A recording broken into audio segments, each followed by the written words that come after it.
రుణమాఫీ చేసేదాకా రైతాంగం వెంబడి భారతీయ జనతా పార్టీ ఉంటుందని చెప్పి సందర్భంగా నేను తెలియజేస్తా ఉన్నా. రైతులకు రుణమాఫీతో పాటు అనేక హామీలు ఇచ్చిండు. రైతులకు అంతకుముందు ఉన్నటువంటి బీఆర్ఎస్ ప్రభుత్వం రైతు బంధు అంటే వీళ్ళు రైతు భరోసా వాళ్ళు 10,000 ఇచ్చిండు, మేము 15,000 ఇస్తామని చెప్పి 15,000 ఇస్తామని చెప్పి 2 లక్షల రుణమాఫీ అంటే రైతులు మోసపోయి ఈ ప్రభుత్వం వస్తే మాకేమో ఇంకా ఎక్కువ ఆదాయం ఇంకా లాభం చేసేటటువంటి ఆశయంతోన ఆకాంక్షతోన ఓట్లేసి కాంగ్రెస్ ప్రభుత్వాన్ని తీసుకొస్తే ఈరోజు కాంగ్రెస్ ప్రభుత్వం అన్ని రకాల రైతులను ఇప్పటిదాకా రైతు భరోసా కింద ₹1 కూడా ఇవ్వనటువంటి దుస్థితి ఈ రాష్ట్రంలో నెలకొన్నదంటే ఈ రాష్ట్ర ప్రభుత్వం ఈ కాంగ్రెస్ ప్రభుత్వం చెప్పిన ప్రతి మాట రైతులను మోసం చేసినట్లా కాదని ఒకసారి ఆలోచించుకోవాలని చెప్పి ఈ సందర్భంగా నేను తెలియజేస్తా ఉన్నా. ప్రతిపక్షాలు మా మీద విమర్శిస్తున్నాయి. ఇంకొక నాయకుడు చెప్తాడు అక్కడ భారతీయ జనతా పార్టీ ఎక్కడైనా రుణమాఫీ చేసిందే అని. భారతీయ జనతా పార్టీ ఎక్కడ ఏ హామీ ఇచ్చిందో ఆ హామీని నిలబెట్టుకున్నది. ఇచ్చిన ప్రతి మాటను నిలబెట్టుకున్నటువంటి పార్టీ భారతీయ జనతా పార్టీ అని చెప్పి నేను తెలియజేస్తా ఉన్నా. ఇక్కడ హామీ ఇచ్చింది మీరు, 2 లక్షల రూపాయలు రుణమాఫీ చేస్తామన్నది మీరు, చేయాల్సిన బాధ్యత కాంగ్రెస్ పార్టీ పైన ఉన్నది. మమ్మల్ని విమర్శించేటటువంటి హక్కు కాంగ్రెస్ పార్టీకి లేదని చెప్పి ఈ సందర్భంగా నేను తెలియజేస్తా ఉన్నా. ఈ రోజు హామీలు మీరు ఇస్తారు, ఆడ భారతీయ జనతా పార్టీ ఇచ్చిందా, ఈడ భారతీయ జనతా పార్టీ ఇచ్చిందా, ఆ ప్రభుత్వంలో ఇచ్చిందా?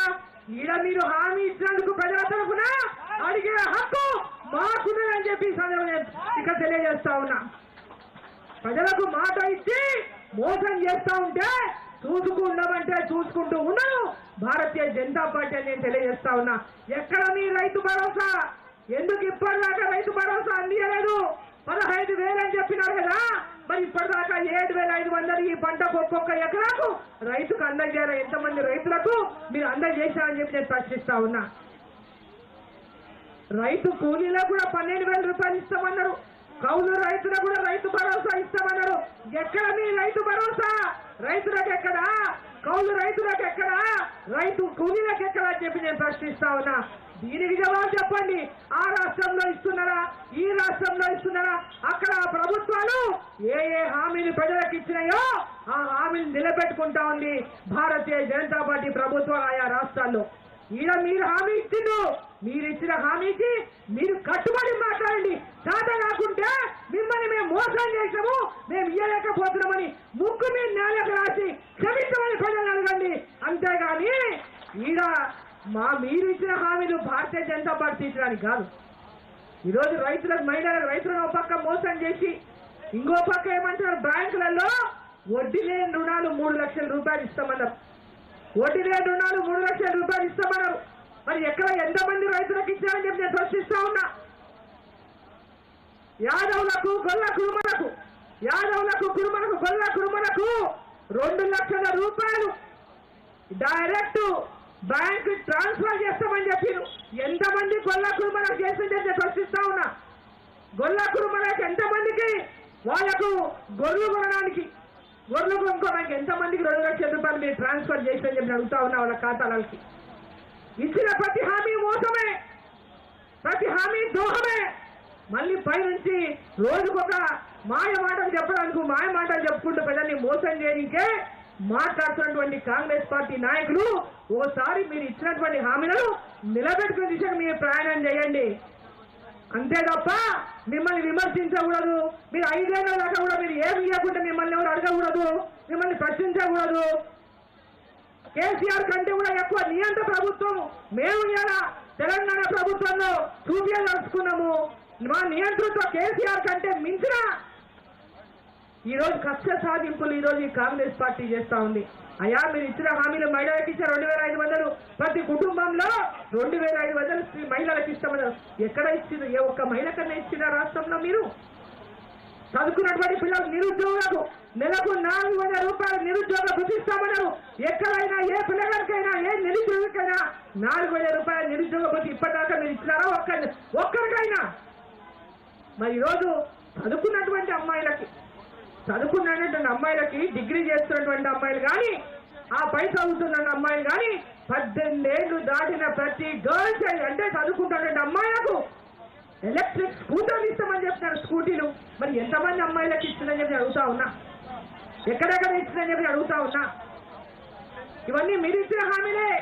డిసెంబర్ 9 సోనియమ్మ పుట్టినరోజు నాడు ఇవన్నీ కూడా అమలు చేస్తాం, ప్రమాణ స్వీకారం చేసాం వెంబడే అని చెప్పినటువంటి నాయకులు మీరు.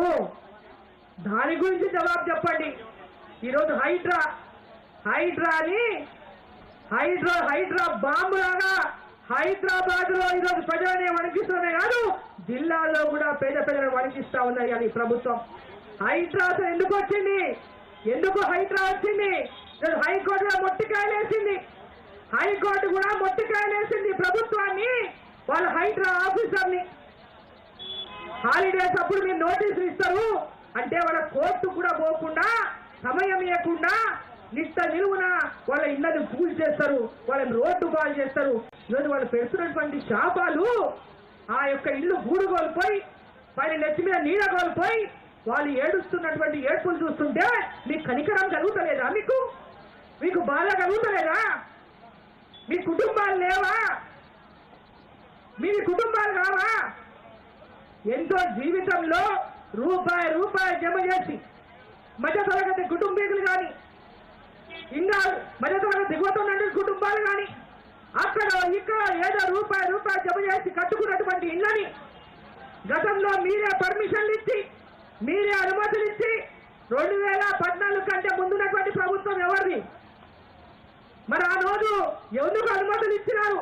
ఈ రోజు అనుమతులు అవి ఆ రోజు ఇచ్చిన అనుమతులు చెల్లవని, ఆ రోజున అధికారులు అవినీతి పరులని, అవినీతి చేసి పర్మిషన్లు ఇచ్చిందని మరి మీరే నిర్ణయిస్తే ఒక ప్రభుత్వం అనుమతులు ఇస్తుంది, ఇంకో ప్రభుత్వం వచ్చి కూలగొడుతుంది. అంటే కూలగొట్టడానికి ఈ రాష్ట్రంలో ఇందిరమ్మ రాజ్యాన్ని తీసుకొచ్చిందని చెప్పి నేను ప్రశ్నిస్తా ఉన్నా. ఇల్లు కూలగొట్టే రాజ్యమేనా ఇందిరమ్మ రాజ్యం? ఇల్లు కూలగొట్టడానికైనా ఇందిరమ్మ రాజ్యం తీసుకొచ్చింది మీకు? ఇందిరమ్మ రాజ్యం అని అబద్ధాలు మోసం చేసి ప్రజలను తెలంగాణలో అధికారంలోకి వచ్చింది కాంగ్రెస్ పార్టీ. ఆ పేరు చెప్పుకునే కదా ఈరోజు పేదలకు ఇల్లు కట్టియమంటే ఇప్పటిదాకా వాళ్ళు ఒక ఇల్లు అడిగలే. ప్రధానమంత్రి ఆవాస్ యోజన కింద ఇచ్చినటువంటి ఇళ్ళని పెద్ద ఎత్తున గ్రామీణ ప్రాంతాలు ఎన్నినటువంటి వాళ్ళకు ఎంబడే మరి ఇళ్ళని ఇవ్వాల్సినటువంటి ప్రభుత్వం ఎక్కడ కూడా ఇళ్ళని ఇవ్వకపోగా ఉన్న ఇళ్లను కూలగొట్టేటటువంటి పని చేస్తా ఉంటే ఈ ప్రభుత్వం ఎందుకు వచ్చిందా అని పేదవాళ్ళంతా ఇందుకోసమేనా మేము ఓట్లు వేసి చెప్పి గుండెలు బాదుకుంటుంటే తెలంగాణ భవన్లో మాజీ